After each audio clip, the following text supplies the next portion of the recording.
Greetings, digital friends, and welcome to the very first broadcast of the Retro Renegades.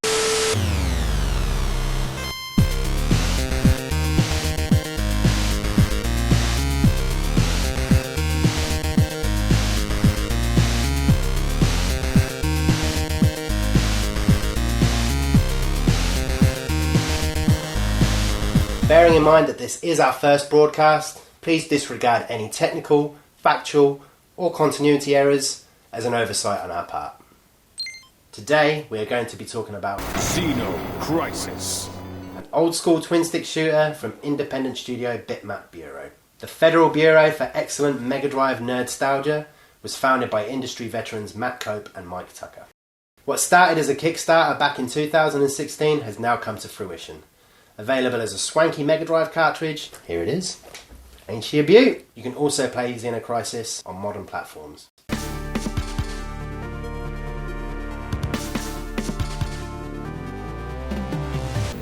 I have been playing it on the PS4, and I can say that it plays very well indeed. From the opening intro to just the general feel and look of the game itself, it feels very slick. If you've ever played Smash TV before, this will seem pretty familiar.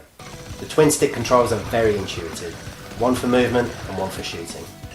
It can seem overwhelming to begin with, but once you get used to it and get your eye in, it is a very ergonomic way to play the game. One thing I must make abundantly clear right now, this is a tough game. Even on the easy setting, this is not for the faint-hearted. The enemy come at you from all angles in all their weird and definitely not copyright infringed ways. On the hard setting, it's even more thumb-twistingly difficult. Enemies are more frequent and aggressive, and the boss attacks are more devious than before. The easiest way to combat this? Play with a comrade, of course. Actually, it probably isn't easier, to be honest. Even in 2-player mode, the difficulty level is high.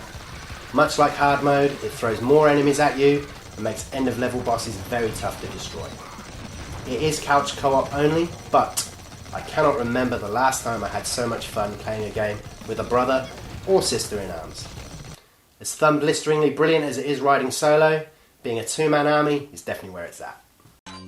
The female character, who I have nicknamed Jill, for obvious reasons, in my opinion, is a much better character overall. She has slightly less ammo, but is marginally quicker with movement, and her combat dodge has better range. The rooms are procedurally generated, so no game of Xeno Crisis will ever be replayed exactly the same. When enemies are annihilated, they drop dog tags, which can then be used to buy upgrades at the end of every stage. You can buy all the usual goodies, shop power upgrades, health, grenades, speed. Myself personally, I go for one power upgrade first, and then just go health, health, health, health, health. It's definitely the way to go for me. You will get hit. A lot. Speaking of goodies, no hardcore marine outfit is complete without an arsenal of awesome weaponry. You get rebound shots, spread shots, laser, homing shots, the BFG, the Vulcan, shotgun, flamethrower, and last but definitely not least, rocket launcher. Let's talk about continues. Actually, no. I'm not going to. I will let you figure it out for yourself. If you manage to get to the end without using one, you are definitely a better man than me. Or anyone I know. Or maybe you're a sophisticated games robot sent from the future to complete Xeno Crisis for one lucky guy or gal. Let's not forget the music. Savage Regime has created an absolutely classic soundtrack. Each level has its own flavour, and it's an essential side dish to the main course of the game itself. It is the truffle-infused mac and cheese to Xeno Crisis' big, nasty burger platter for two. Although I have been playing the majority of Xeno Crisis on PS4, I have had the pleasure of playing and completing it on the Mega Drive version. With the obvious limitations of the hardware, I can confirm it is still a hell of an achievement. It's definitely much easier than the modern versions. The gas shooters you find in the dunes and the forest are more sluggish, and the gas mask, which is pretty much essential in the PS4 version, you can probably do without in the 16-bit version. In 2-player mode, you can also revive your fallen comrade at any time, rather than resurrecting them when the room is clear in the modern version. Certain graphical flourishes are also noticeably absent from the smaller car, and the many abundant voice samples present in the modern game are also lacking. You also don't have the handy heads-up display surrounding the screen, telling you how many grenades and how many hit points you have. I was lucky enough to play it on a 6-button pad. It's a bit more stripped down of course, but with the superior pad you can still fire independently.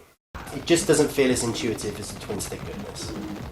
That being said, it is still an absolute joy to play, and if you hadn't been playing a modern version of the game simultaneously like I have, you wouldn't know any better. In conclusion, I have to say that Xeno Crisis is an extremely well designed and put together game. It looks incredible considering the hardware it was made on, and is equally pleasing in the sound department.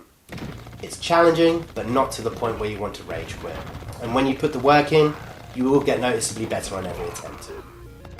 If you're lucky enough to have real friends, you will also get many hours of fun from the game, even if you're a dog tag stealing son of a gun like me. For me, this is one of the best games of last year. You will not be disappointed. For this reason, I'm going to give this game 10 garbs. Xeno Crisis. Thanks for watching everybody, I hope you enjoyed it. If you want to like and subscribe, knock yourself out. I'll see you in the future. Bye for now.